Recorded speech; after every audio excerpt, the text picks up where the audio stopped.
Hello guys, welcome.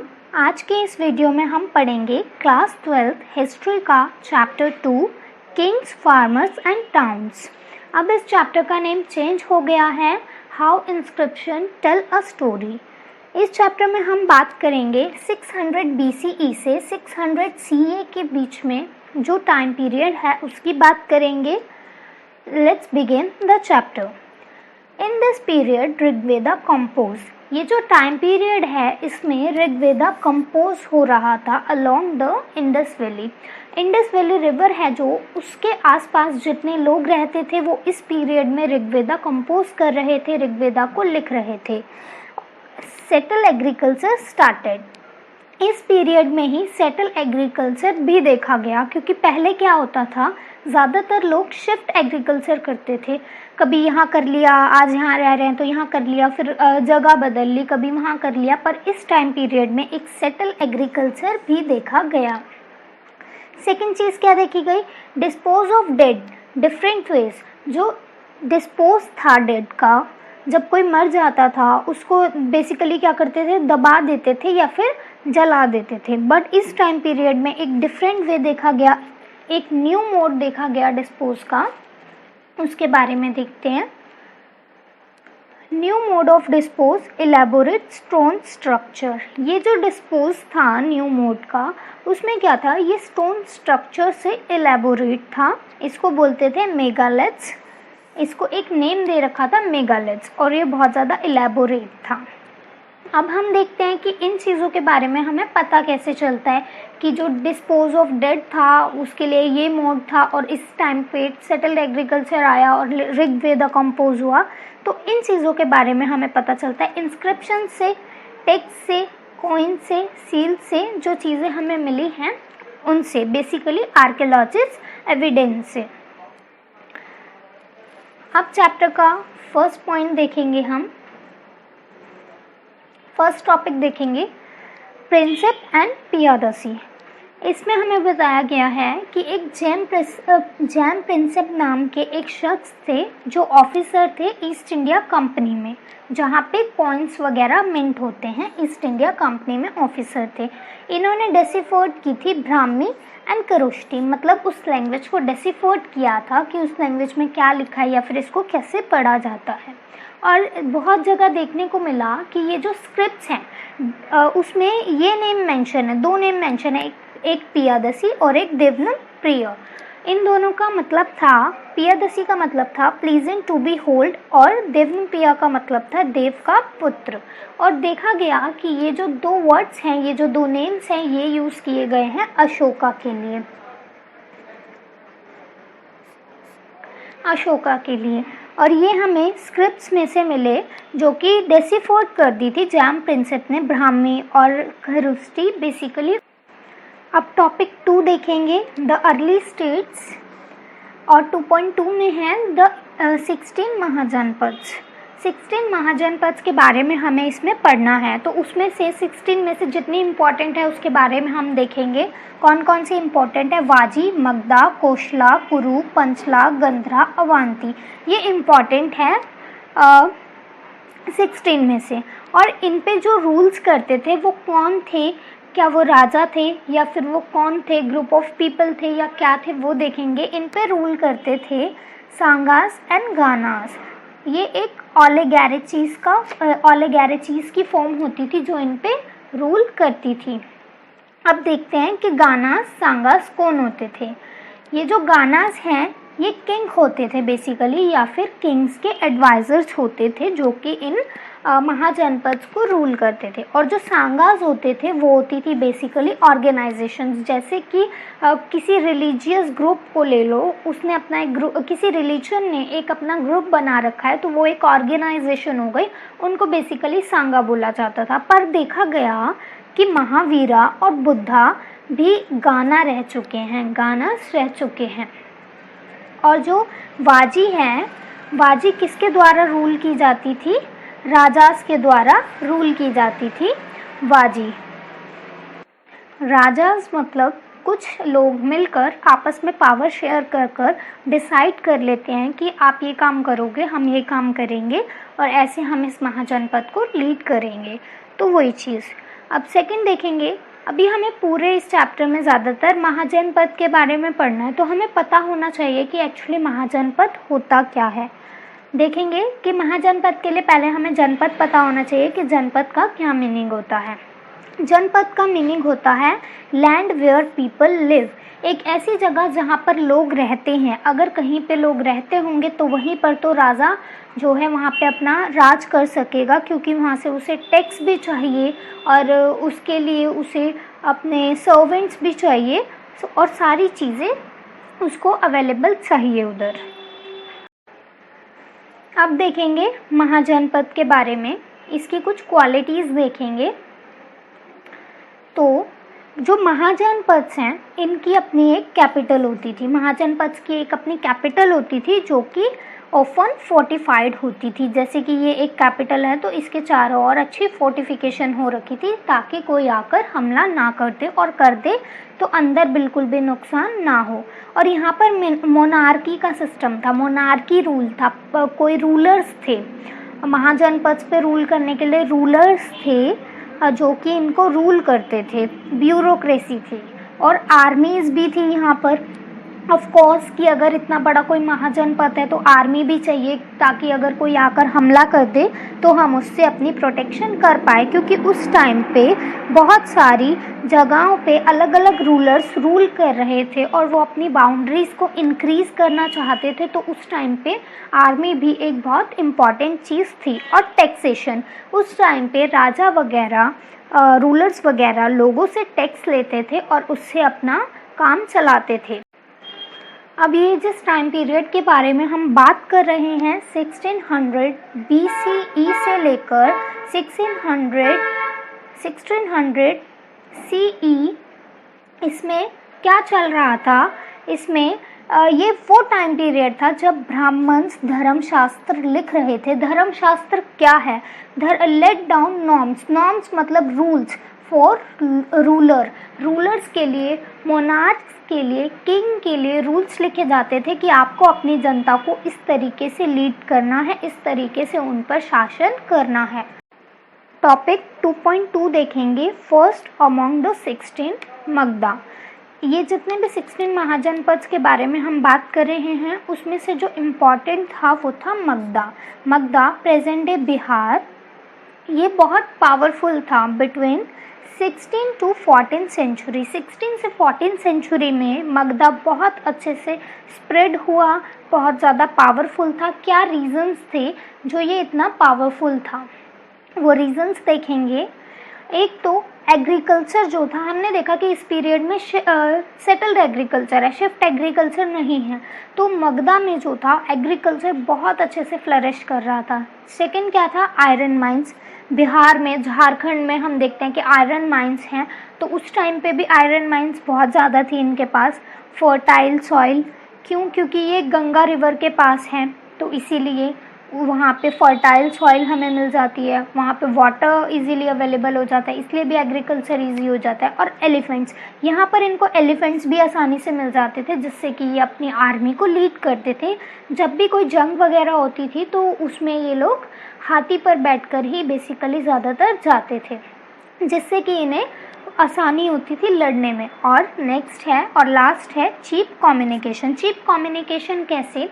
ये जो मगधा था ये गंगा रिवर के पास था और गंगा रिवर से इनको बहुत चीप कम्युनिकेशन मिल जाता था। उसी के थ्रू, रिवराइन रूट के थ्रू ही ये ट्रेड करते थे। अब देखेंगे ruthlessly ambitious king. Ruthlessly ambitious king का मतलब होता है कि ऐसे किंग जिन्होंने सिर्फ नहीं सोचा कि हमें रूल करना है, बल्कि उन्होंने रूल कर कर दिखाया। उन्होंने पावर गेन की और अपनी पॉलिसी सिर्फ बनाई ही नहीं, उनको इम्प्लीमेंट भी किया।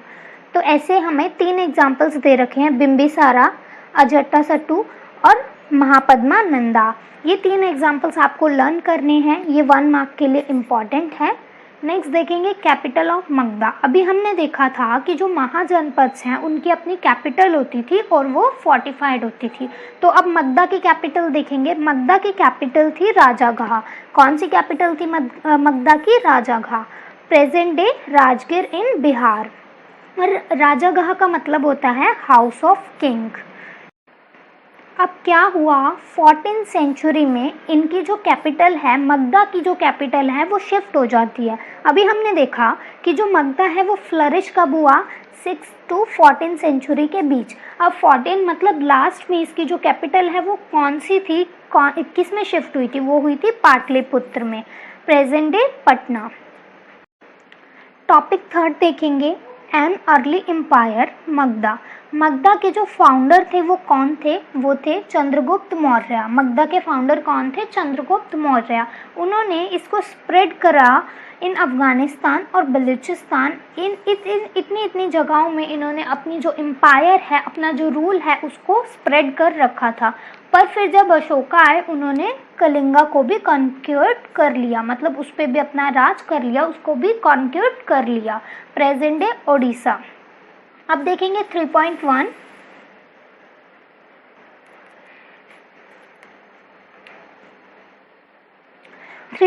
में देखेंगे फाइंडिंग आउट अबाउट मौर्यास, कि मौर्यास के बारे में हमें कैसे पता चलता है कि वो आए, उन्होंने अपनी ये कैपिटल बनाई, ये महाजनपद पे रूल किया, या ऐसे किया वैसे किया, कि हमें कहाँ से पता चलता है उनके बारे में? वही चीज़ें अब हम देखेंगे। हमें उनके बारे में पता चलता है स्कल्पचर से, इंस्क्रिप्शन से, टेक्स्ट से। कौन कौन से टेक्स्ट से? बुद्धिस्ट टेक्स्ट से और बुद्धिस्ट टेक्स्ट से और जैना टेक्स्ट से। और पता चलता है पिलर्स से, जिन पे धम्मा का मैसेज लिखा होता है। जैसे कोई पिलर है उस पे धम्मा के मैसेज, धम्मा के प्रिंसिपल्स लिखे होते हैं। धम्मा क्या है? अशोका के ही द्वारा दिए हुए प्रिंसिपल्स हैं। अभी हम आगे उसके बारे में भी पढ़ेंगे। अब देखेंगे मेगास्थेन के बारे में। मेगास्थेन्स पे 1 मार्क्स में क्वेश्चंस बहुत बार आ जाता है और ये इतना इम्पॉर्टेंट नहीं है, इतना मतलब डिफ़िकल्ट नहीं है। इसके लिए बस इतना याद रखना है कि जो मेगास्थेन थे वो एक ग्रीक एम्बेसडर थे चंद्रगुप्त मौर्य के कोर्ट में, और इन्होंने राइटिंग्स इनकी मिली हैं। ये चंद्रगुप्त मौर्य के बारे में लिखते रहते थे, तो इनका भी एक बहुत इम्पोर्टेंट रोल है जिससे कि हमें पता चलता है मौर्य एम्पायर के बारे में। सेकंड देखेंगे, जो अर्थशास्त्र है वो किसके द्वारा कंपोज हुई, किसके द्वारा लिखी गई? कुटल्या या फिर चाणक्य के द्वारा लिखी गई। कौन थे कुटल्या और चाणक्य? ये थे मिनिस्टर ऑफ चंद्रगुप्त के मिनिस्टर थे। अब नेक्स्ट चीज़ जो हम देखेंगे वो है धम्मा, कि धम्मा क्या था, किसके द्वारा दिया गया था। धम्मा बेसिकली प्रिंसिपल्स थे, किसके द्वारा दिए गए थे? अशोका के द्वारा। इन प्रिंसिपल्स में क्या क्या इंक्लूड है? Respect towards elders, generosity towards Brahmins. इसमें बेसिकली यही चीज़ें थी कि अपने बड़ों का आदर करो और जो ब्राह्मण्स हैं उनकी भी रिस्पेक्ट करो, और जो आपसे लो लेवल पे हैं, जो स्लेव्स हैं, जो पुअर हैं, सर्वेंट्स हैं, उनको भी अच्छे से ट्रीट करो। और आप अगर किसी और रिलीजन के हैं तो दूसरे रिलीजन की भी आपको वैल्यू हो, उसकी भी रिस्पेक्ट करना सीखें। यही चीज़ें हमें अशोका के प्रिंसिपल्स में देखने को मिलती हैं। अब ये जो प्रिंसिपल्स थे अशोका के, उस टाइम पे कोई टीवी वगैरह तो नहीं था कि जिसके ऊपर ये लोग शो कर देते थे, बट इसके लिए ऑफिसर्स रखे हुए थे अशोका ने, जो वो ऑफिसर्स थे जो धम्मा को स्प्रेड करते थे, उन्हें क्या बोलते थे? धम्मा महामत्ता। क्या बोलते थे उन्हें? धम्मा महामत्ता। 1 मार्क के लिए बहुत इम्पॉर्टेंट है ये कि उन्हें क्या बोलते थे। नेक्स्ट देखेंगे टॉपिक 3.2 एडमिनिस्ट्रिंग द एम्पायर। इसमें हम देखेंगे 5 मेजर पॉलिटिकल सेंटर्स। कौन कौन से हैं वो? पाटलिपुत्र, तक्षशिला, उज्जैनी, तोशाली, स्वर्णगिरी।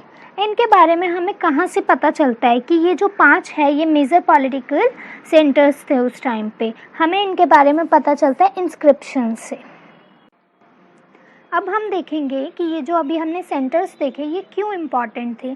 जो तक्षशिला और उज्जैनी थे ये बहुत मेजर ट्रेड रूट्स थे, ये मेन ट्रेड रूट्स थे जहाँ से उस टाइम पे ट्रेड होता था। स्वर्णगिरी जो है वहाँ पे गोल्ड माइंस थी, उस टाइम पे गोल्ड के कॉइन्स भी हमें देखने को मिले, तो गोल्ड भी एक बहुत इम्पॉर्टेंट चीज़ थी उस टाइम पे, इसलिए स्वर्णगिरी इम्पॉर्टेंट है। अब नेक्स्ट चीज़ देखेंगे इनकी आर्मीज़ के बारे में। आर्मी उस टाइम पे बहुत इम्पॉर्टेंट थी, क्यों? क्योंकि उस टाइम पे बाउंड्रीज फ्लक्चुएट होती रहती थी, मतलब उस टाइम पे बहुत सारे रूलर्स थे जो रूल कर रहे थे डिफरेंट पार्ट्स में। तो कभी कोई किसी पे हमला करके रूल ले लेता था ज़्यादा, तो कभी कोई किसी पे। तो उस टाइम पे जो आर्मीज़ हैं वो बहुत इम्पॉर्टेंट थी। हमें मेगास्थेन की राइटिंग से पता चलता है, उन्होंने मेंशन किया है आर्मीज़ के बारे में कि नेवी है, फुट सोल्जर्स होते थे, हॉर्सेस होते थे, चैरिट्स होते थे मतलब रथ, और एलिफेंट्स।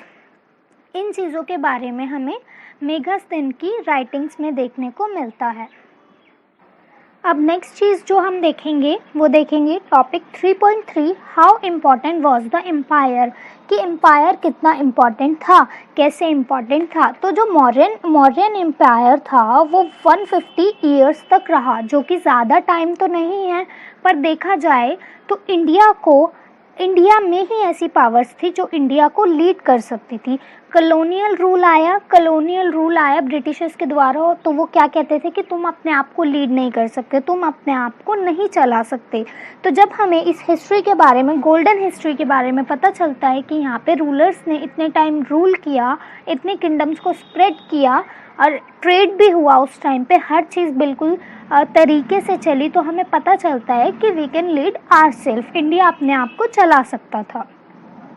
तो देखेंगे सेकेंड सेंचुरी में, फिर जब 150 ईयर्स तक मौर्यास का रूल था, उसके बाद सेकेंड सेंचुरी में जो रूल आ गया वो थोड़ा चीफडम्स के हाथ में आ गया और किंगडम्स इमर्ज होने लग गई छोटी छोटी। चीफडम्स कौन होते हैं? ये लोग होते हैं, पीपल्स होते हैं जिनके पास पावर होती है, लैंड होता है, इतनी ज़्यादा पावर नहीं होती बट फिर भी इनके पास पावर होती है। अब देखेंगे topic 4, new notion of kingship. 4.1, chiefs and kings in the south. जो चीफ्स हैं, किंग्स हैं, साउथ में कैसा रोल था, किनका था, कौन रूल कर रहे थे, उसके बारे में हम इसमें देखेंगे। साउथ कौन सा पार्ट है इंडिया का? जैसे लाइक दिस, इतनी अच्छी तो मेरी ड्राइंग नहीं है बट फिर भी ये वाले रीजन को हम बोलते हैं साउथ। तो इसमें देखेंगे कि क्या चल रहा था। तो चोलास, चेरियास एंड पांड्यास, चोला, चेरियास एंड पांड्यास का रूल था कहाँ पे? डेक्कन में, जिसे हम बोलते हैं तमिलाकन, मतलब एंशिएंट तमिल। तमिलनाडु है ना, जो एंशिएंट तमिल को बोलते हैं तमिलाकन। तो ये हमें कहाँ से पता चलता है कि साउथ में चोला, चेरिया एंड पांड्यास का रूल था? ये हमें पता चलता है तमिल संगम टेक्स्ट से। कहाँ से पता चलता है? तमिल संगम टेक्स्ट से। अब हमने साउथ का देखा, अब हम बाकी पार्ट्स का देखेंगे कि बाकी पार्ट्स में किनका रूल था। तो जो सतवाहना रूलर्स थे उनका कहाँ पर था rule? Western and central India में। और जो शाखास थे उनका कहाँ था? सेंट्रल एशिया में rule. Topic 4.2, divine Kings. Divine king में हम क्या देखेंगे कि जितने भी रूलर्स थे वो आते थे और अपने आप को बताते थे कि हमें भगवान ने भेजा है, हमें भगवान ने भेजा है तुम पे रूल करने के लिए, तुम्हें चलाने के लिए, तुम्हें लीड करने के लिए। और उस टाइम पे लोग भी इतने भोले होते थे कि उनकी बातों में आ जाते थे। तो जो हमें फर्स्ट दिया है वो दिया है कुशाना किंग के बारे में। कुशाना किंग्स कौन थे, कुशाना रूलर्स कौन थे, वो उनका रूल कहाँ पे था? Central Asia to north west India में उनका रूल था।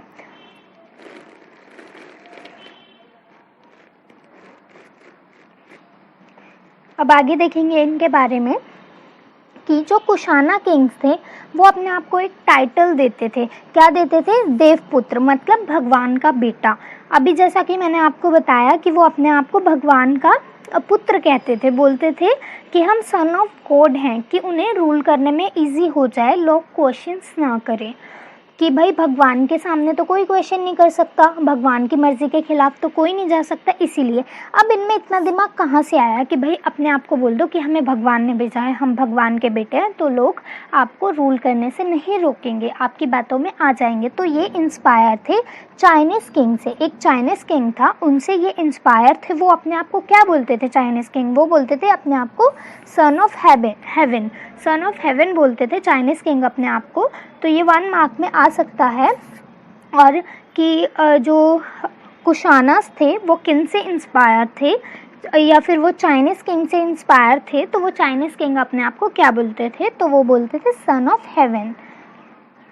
और जो कुशाना किंग्स हैं वो कॉइन्स भी मिंट करते थे। कुशाना किंग कॉइन भी मिंट करते थे और इन्होंने जो फर्स्ट टाइम जो गोल्ड कॉइन्स मिंट हुए वो कुशाना किंग्स के द्वारा ही हुए।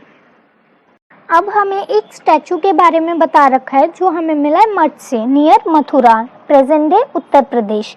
उस स्टैचू में क्या है, हमें कुशानास देखने को मिलते हैं, कुशाना रूलर, जो कि एक भगवान के अवतार में दिख रहे हैं, कि मतलब वो अपने आप को गॉड का टाइटल तो देते ही थे, बट उनका हमें स्टैचू भी मिला है जो ऐसे ही अवतार में दिख रहा है। वैसा ही सेम स्टैचू आर्कियोलॉजिस्ट को अफगानिस्तान से भी मिला है। तो जब उन्होंने दोनों को कंपेयर किया तो उन्हें पता लगा कि दोनों सिमिलर ही हैं। तो जैसा कि हमने देखा पीछे कि जो कुशानास थे वो अपने आप को बोलते तो थे कि हम देवपुत्र हैं, अपने आप को गॉड लाइक ट्रीट तो करते थे, कंसीडर करते थे। फिगर देखोगे आप 2.5, तो आपको वो फिगर देखने को भी मिलेगी जो स्टैचू मिला है। मैं यहाँ पर पिन भी कर दूंगी, आप यहाँ से भी देख सकते हैं। नेक्स्ट देखेंगे गुप्ता रूलर्स के बारे में। इनके बारे में हमें कहाँ से पता लगता है कि इस टाइम पे गुप्ता रूलर्स होंगे, तो इनके बारे में हमें इनके कॉइन से पता चलता है, इनके स्कल्पचर से पता चलता है, पोएम से पता चलता है, टेक्स्ट से पता चलता है, और हमें एक प्राज्ञ प्रशस्ति से पता चलता है। ये क्या है, ये एक इंस्क्रिप्शन ही है, एक पोएम है जिसमें गुडनेस ऑफ किंग लिखी होती है, मतलब राजा की अच्छाइयाँ लिखी होती हैं। तो इसको एक और नाम से जानते हैं, वो क्या है, अलाहाबाद पिलर इंस्क्रिप्शन। ये भी आ सकता है एग्जाम में कि प्राज्ञ प्रशस्ति इज ऑल्सो कॉल्ड, तो आप वहाँ पे फिल कर सकते हो कि अलाहाबाद पिलर इंस्क्रिप्शन। ये संस्कृत में लिखी गई थी और किसके द्वारा, हरिसेना के द्वारा। हरिसेना के द्वारा संस्कृत में कंपोज हुई थी प्राज्ञ प्रशस्ति या फिर अलाहाबाद पिलर इंस्क्रिप्शन। कौन थे हरिसेना, ये थे court poet of Samudragupta. Samudragupta के ये पोर्ट पोएट थे। अब समुद्रगुप्त कौन थे, वो एक पावरफुल रूलर थे गुप्ता डायनेस्टी के। हम गुप्ता डायनेस्टी की बात कर रहे हैं और इसके जो पावरफुल रूलर थे वो थे समुद्रगुप्त।